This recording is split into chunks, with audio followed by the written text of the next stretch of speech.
This is a place for planting, for digging, for harvesting, for relaxing. It's a place to get your hands dirty, but most of all, it's about having fun. And that's what you'll always have when you're in the garden with Doug Oster. You want a green thumb too, don't you?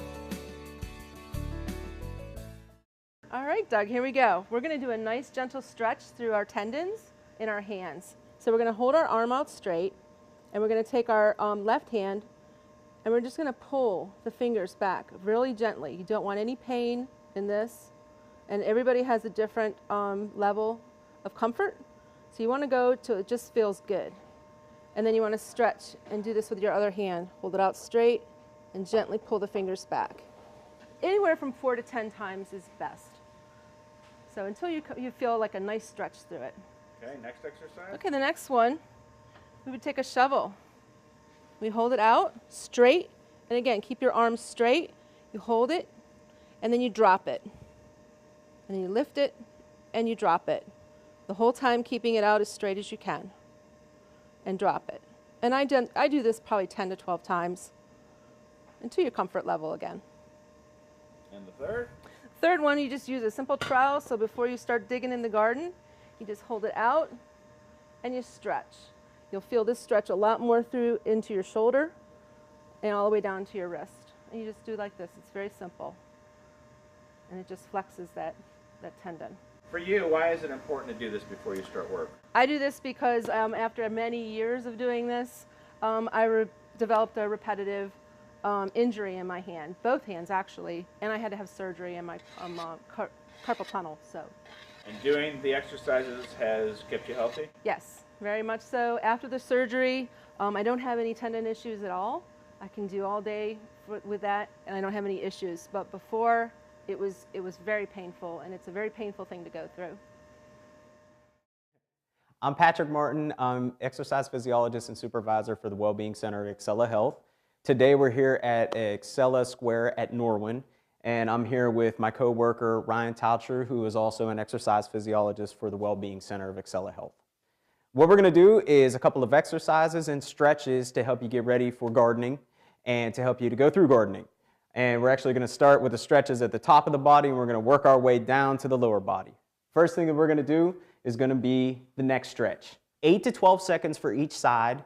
You want to count out loud just to make sure that you know that you're breathing, because breathing is essential and crucial when it comes to stretches. We're going to start one side of the body. 1, 2. And to make it quick, we'll kind of quicken him up. Coming to the other side, making sure you go that 8 to 12 seconds. Coming down to the front, and then coming to the back. 2 times for each side that we want to do. All right, so 8 to 12 seconds for each one of those, and like I said, 2 times each.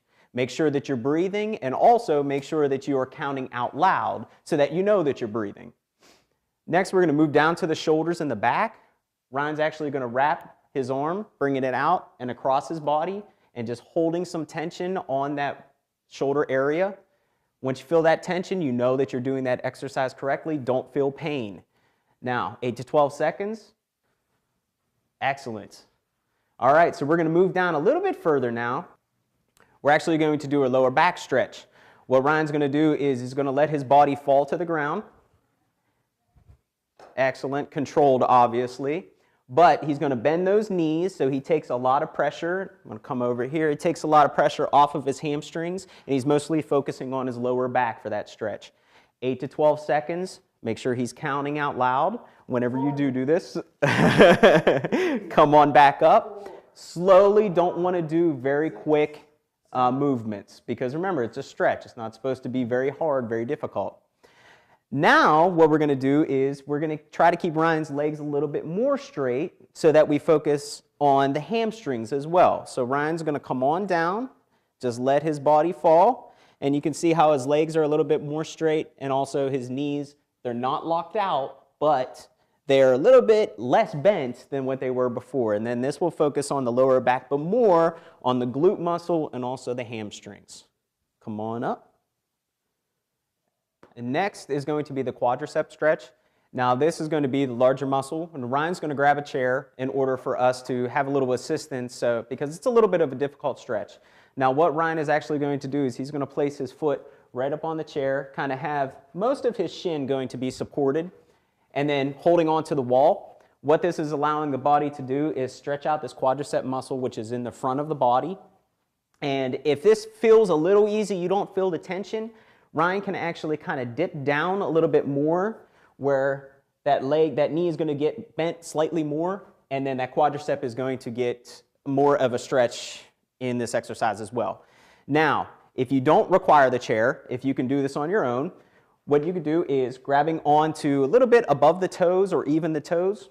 Same thing, you're going to get more range of motion with this because obviously it's not as far down as the chair. But all he's doing is holding on to it, counting out loud, 8 to 12 seconds, 2, making sure that you're breathing 4, 2 times each leg.